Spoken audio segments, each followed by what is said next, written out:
The airstrikes, and now IDF spokesperson confirms this is a prelude to an expansion of the ground operation tonight. This is in addition to the ground operations have been carrying out with 24 hours. Things are intensifying. Let's bring in our panel now. We have Ari Hoffman, writer, post-millennial, and also the host of Radio 570. Lisa Daftari also with us. She is a counterterrorism and foreign policy expert and the editor-in-chief of the Foreign Desk, host of the Foreign Desk podcast.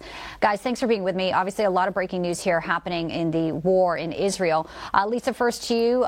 So we have these intensifying ground operations in Gaza, despite the fact that, President Joe Biden has been asking the IDF and also Benjamin Netanyahu to sort of pump the brakes. It looks like right now they are going in with increased force. Yeah, regardless of what the UN says or President Biden says, the IDF has one goal, and that is to eradicate Hamas. And that's why we're hearing words like specific, targeted.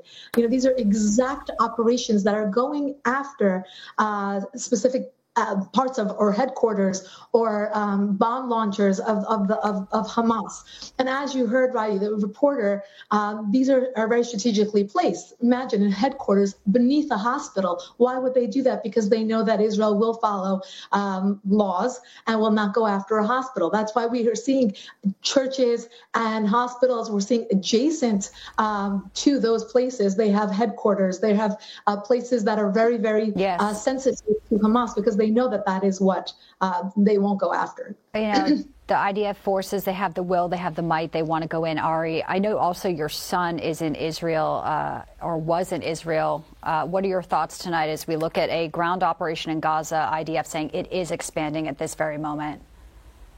My son is going about life like nothing's happening, aside from, occasionally having to run to a bomb shelter or take shelter underneath a seat on a train in Israel. Israelis are going about life. They're doing what they do to celebrate life. He's celebrating the Sabbath probably right now. He's offline for the Jewish Sabbath.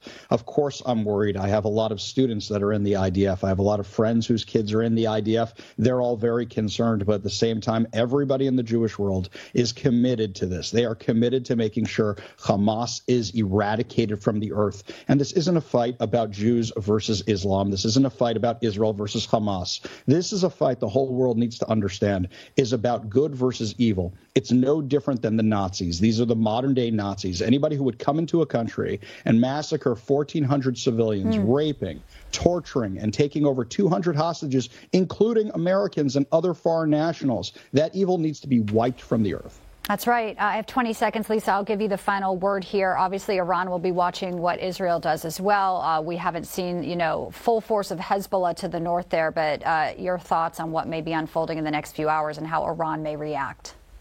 Yeah, as we heard from the Iranian regime at the UN, they're making threats against the United States. They're firing their proxies in Yemen, Syria, and Iraq against U.S. forces and, of course, against Israel. As Ari said, this is good versus evil, meaning we all have to understand this is a much bigger threat. This is Iran regime's proxy war against the United States, against Israel, against the free world. Thank you so much, Lisa and Ari. We'll have you back soon.